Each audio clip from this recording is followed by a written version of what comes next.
আমার গত সপ্তাহের যশোরের আলোচনার একটা লাইনকে কেন্দ্র করে আমাদের অনেক রাজনীতিবিদ বন্ধুরা অনেক ক্ষুব্ধ প্রতিক্রিয়া দেখাচ্ছেন। ওই কথাকে নিজেদের গায়ে টেনে, নিজেদের গায়ে মেখে ওনারা ক্ষুব্ধ হয়েছেন।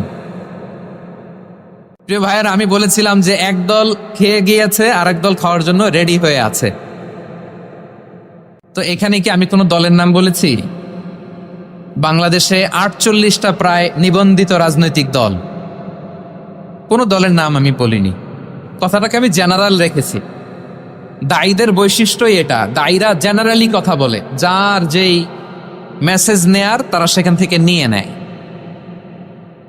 তো কোনো দল এটা নিয়ে কোনো কথা বলল না। আপনারা এটাকে নিজের গায়ে যে মাখালেন, এটা ঠিক হয়নি। আমি বলবো যে এটা খুবই অনভিপ্রেত হয়েছে। কোনো দলকে টার্গেট করে বা কোনো দলের পক্ষে আমরা কখনো কথা বলি না। আমরা কোরআনের পক্ষে কথা বলি, ইসলামের পক্ষে কথা বলি, ঠিক কিনা বলেন?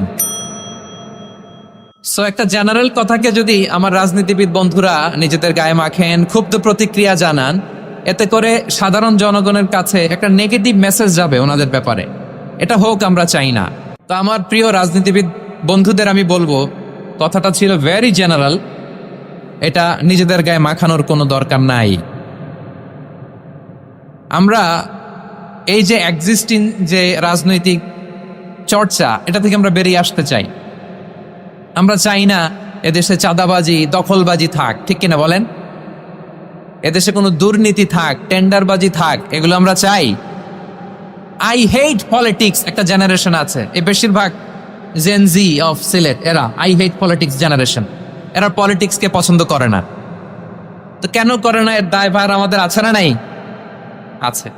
এবং আমরা দেখেছি ক্ষমতার পালাবদল যখন হয়, এক সরকার যায় আরেক সরকার আসে, তখন দুর্নীতির ফিরিস্তি আমরা জানতে পারি, এর আগে জানতে পারি না। প্রতিটা দলের ভেতরেই আমরা এই বাজে চর্চাটা দেখেছি। সো এখন আমাদেরকে শুধরে নেওয়ার সময় এসেছে। এটা এই সুন্দর সময়, নতুন প্রভাতের বাংলাদেশ, নতুন ভোরের বাংলাদেশ, এই সময় আমরা কাদা ছোড়াছড়ি যেন না করি। আমাদের শপথ নেওয়ার সময় এসেছে। প্রতিটি দল, নিবন্ধিত 48টি, সবগুলো দলের এখন শপথ নেওয়া উচিত যে আমরা কোনোদিন আর চাঁদাবাজি করব না, টেন্ডারবাজি করব না, দখলবাজি করব না। আমরা সবসময় দেশের পক্ষে থাকব, সবসময় দেশের পক্ষে থাকব। সেই কথাগুলো ছিল ভেরি জেনারেল। যে কথাগুলো আমরা জেনারেলি বলি, এগুলো জেনারেলি আপনারা নিবেন। আমার রাজনীতিবিদ বন্ধুদের কাছে এটাই আমার কামনা। আর এই জাতীয় বার্তা যখন আমরা দেই, তখন যদি আপনি বলেন যে পারলে রাজনীতিতে আসেন, পারলে দল করে দেখান, এটা হইল? আমি কি এরকম কোনো কথা বলেছি? না।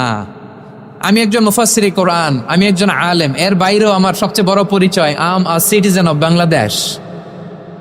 আমি বাংলাদেশের একজন সাধারণ নাগরিক। আমার দেশের যে কোনো সমস্যা, যে কোনো ইনকনসিস্টেন্সি, অসঙ্গতি নিয়ে মত প্রকাশের স্বাধীনতা আমার আছে না নাই? আপনারাই তো বাক স্বাধীনতার কথা বলেন, ফ্রিডম অফ স্পিচের কথা বলেন, বাক স্বাধীনতার কথা বলেন। আপনারাই যদি আবার কোনো মন্তব্যের কারণে বলেন যে রাজনীতির মাঠে আসেন, দল করেন, দেখি কতটুকু পারেন, এটা ঠিক হবে না। তাই প্রিয় ভাইয়ের, আসুন আমরা দল মত নির্বিশেষে কাঁধে কাঁধ মিলিয়ে সোনার বাংলাদেশ গড়ি, দুর্নীতিমুক্ত বাংলাদেশ গড়ি।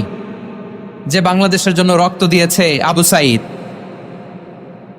যে নতুন ভোরের বাংলাদেশের জন্য রক্ত দিয়েছে মুগ্ধরা, যে নতুন বাংলাদেশের জন্য রক্ত ঝরিয়েছে 24-এর যে গণ অভ্যুত্থানের প্রত্যেকটি শহীদের আওয়াজ করে বলেন ঠিক কিনা? আল্লাহ তাআলা আমার দেশকে তুমি নিরাপদ করো, শান্তিময় করো। আমরা যেন স্বাধীন, সার্বভৌম বাংলাদেশে মাথা উঁচু করে বিশ্ব দরবারে দাঁড়াতে পারি। আল্লাহ তুমি তৌফিক দান করো।